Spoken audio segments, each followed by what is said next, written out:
Welcome to my review of Everhood, otherwise known as Everhood, an ineffable tale of the inexpressible divine moments of truth. This is a 2021 indie game developed by foreign gnomes, specifically the ones found in the Weasley's garden. Everhood is like those as seen on TV blendy pens from 2007, where you mix your markers together and ruin them forever. But one marker is Guitar Hero, and the other marker is Undertale, and to some degree you get this kind of cool color mixture out of it, but when you take everything into account, actually it really looks kind of gross, and you kind of wish that you had your normal markers back and you didn't just force your perfectly good markers into a makeout chamber. To better explain, the main gameplay of Everhood is like if you took the track from Guitar Hero, but instead of hitting the notes as they come down, you dodge out of the way like the coward that you are.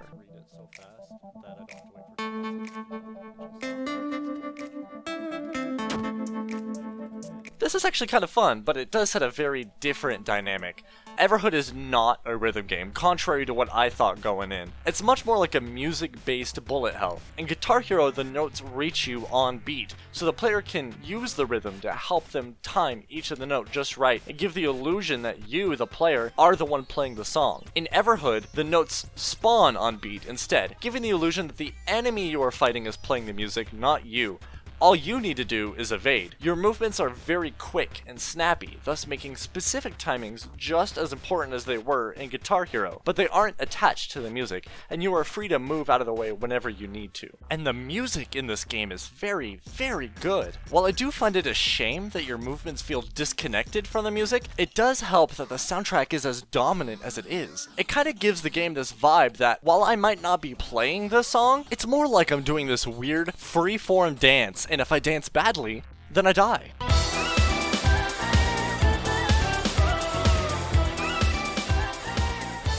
Now, this is the part where we take our blendy pen fusion and realize that the colors didn't blend nearly as well as they did on the commercial. You see, so far from what we've talked about, I have nothing against the game. The not-so-rhythm genre was a bit disappointing at first, but I quickly recovered and can easily recognize that this game is fun.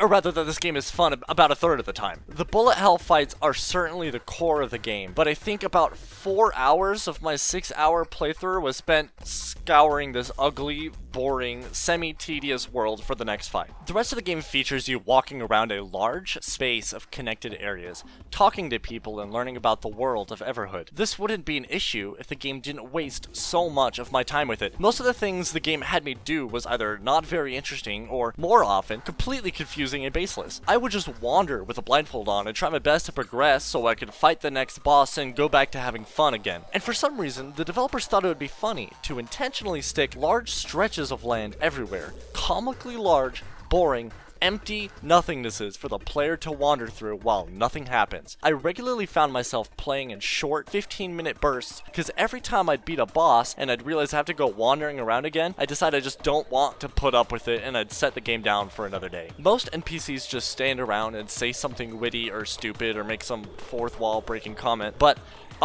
we stuck this thing in a blendy pen chamber, and instead of the very memorable cast of characters we cared about in Undertale, like Sans and Papyrus and Undyne and whatnot, fuse those with the random emotionless meat sacks that were different guitarist options in Guitar Hero 3. So what we're left with is Shmebulok and Porco Rosso and Nosferatu and the Count, and I just don't care about these people, which is an issue, since the narrative very heavily relies on you caring about these people. It does not help either that the story is so vague and weird and it's trying to be really, really meta and thought-provoking, but it falls completely flat and left me feeling like the developers were just really into shrooms. And yeah, the game gets pretty psychedelic. Both the story and the gameplay. I think it works for the gameplay pretty well. It pairs well with the techno music and it makes a really tense, immersive, mind-bending experience, but I was really tired of the strange, hallucinatory proverbs by the end. Basically, Everhood was a decent game that had a good idea, but wasted it with too much padding and existential messaging that just did not resonate. To anyone still interested, I'd say pick up the game, but only on sale. It is available on Steam and the Switch, and most people have rated the game much better than I did, so keep that in mind too. Personally, I wish that the game had a more linear, smaller overworld map. Or maybe had even just thrown out the overworld map altogether, maybe did something closer to Cuphead, and spent more time making more fights, but It does have a good amount of mod support and fan-made custom battles, so that's awesome and might be worth grabbing the game for alone. In conclusion, I thought Everhood was a good game, but a little disappointing. And also they do sell full tool belts to carry those blendy pens in, so be sure to check that out as well.